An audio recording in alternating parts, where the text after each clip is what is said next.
Doctor Krithika Reddy ಕೊಲೆ ಕೇಸ್ನಲ್ಲಿ ದಿನಕ್ಕೊಂದು ಆಘಾತಕಾರಿ ಅಂಶ ಬಯಲಿಗೆ ಬರ್ತಿದೆ. ಮತ್ತೊಂದು ಕಡೆ ಕೃತಿಕಾ ರೆಡ್ಡಿ ಕುಟುಂಬಸ್ಥರು ಮಹೇಂದ್ರ ರೆಡ್ಡಿ ಮೇಲೆ ಗಂಭೀರವಾದ ಆರೋಪಗಳನ್ನು ಮಾಡ್ತಿದ್ದಾರೆ.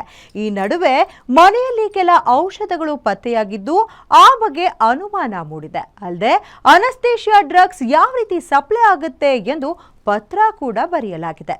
ಯಾರಿಗೆ ಅನ್ನೋದನ್ನ ನಾವು ಹೇಳ್ತೀವಿ. Check this out. Krithika Reddy ರೂಮನ್ನೇ ಕ್ಲಿನಿಕ್ ನಂತೆ ಮಾಡಿದ್ದ ಪತ್ತೆ. ನಾಟ್ ಫಾರ್ ಸೇಲ್ ಔಷಧಿಗಳ ಪತ್ತೆ ಬಗ್ಗೆ ಇನ್ವೆಸ್ಟಿಗೇಷನ್.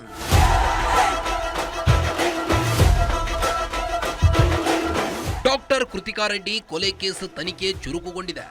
ಒಂದ್ ಕಡೆ ಕೃತಿಕಾ ಕುಟುಂಬಸ್ಥರು ಕೊಟ್ಟ ಮಾಹಿತಿ ಆಧರಿಸಿ ವಿಚಾರಣೆ ಮಾಡಲಾಗ್ತಿದೆ, ಮತ್ತೊಂದ್ ಕಡೆ ಮೆಡಿಕಲ್ ಸಾಕ್ಷ್ಯಗಳತ್ತ ಪರಿಶೀಲಿಸಲಾಗ್ತಿದೆ. ಹೀಗಿರುವಾಗ ಕುಟುಂಬಸ್ಥರು ಗಂಭೀರವಾದ ಆರೋಪಗಳನ್ನು ಮಾಡಿದ್ದಾರೆ.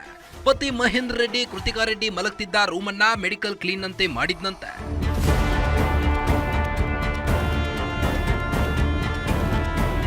ಗ್ಯಾಸ್ಟ್ರಿಕ್ ಔಷಧಿ, ಗ್ಲೂಕೋಸ್ ಬಾಟಲ್ ಸೇರಿ ನಾಟ್ ಫಾರ್ ಸೇಲ್ ಔಷಧಿಗಳನ್ನ ಪೊಲೀಸರು ಪತ್ತೆ ಮಾಡಿದ್ದಾರಂತೆ.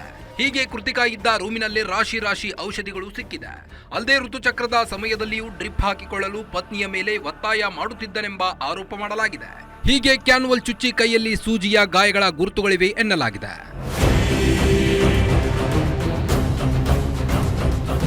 ಇನ್ನು ಮಾರ್ತಳ್ಳಿ ಪೊಲೀಸರು ಕಮಿಷನರ್ ಆಫ್ ಫುಡ್ ಅಂಡ್ ಅಡ್ಮಿನಿಸ್ಟ್ರೇಷನ್ಗೆ ಪತ್ರ ಬರೆದಿದ್ದಾರೆ.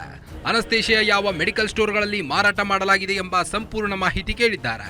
ಕಳೆದ 6 ತಿಂಗಳು ಮೆಡಿಸಿನ್ ವಿತರಣೆ, ಮಾರಾಟ ಮತ್ತು ಡಿಸ್ಟ್ರಿಬ್ಯೂಟರ್ಗಳ ಮಾಹಿತಿ ನೀಡುವಂತೆ ಸೂಚನೆ ನೀಡಿದ್ದಾರೆ.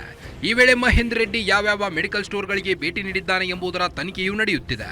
ಇನ್ನು ಮೊಬೈಲ್ ಟವರ್ಗಳ ಡಂಪ್ಗಳ ಮೂಲಕ ಆರೋಪಿ ಚಲನವಲನ ಪತ್ತೆ ಮಾಡಲು ಪೊಲೀಸರು ಮುಂದಾಗಿದ್ದಾರೆ. ಕೊಲೆ ನಡೆದ ವಾರದ ಮುನ್ನ ಮತ್ತು ನಂತರದ ಎಲ್ಲಾ ಸ್ಥಳಗಳ ಮಾಹಿತಿ ಸಂಗ್ರಹ ಮಾಡಲಾಗ್ತಿದೆ.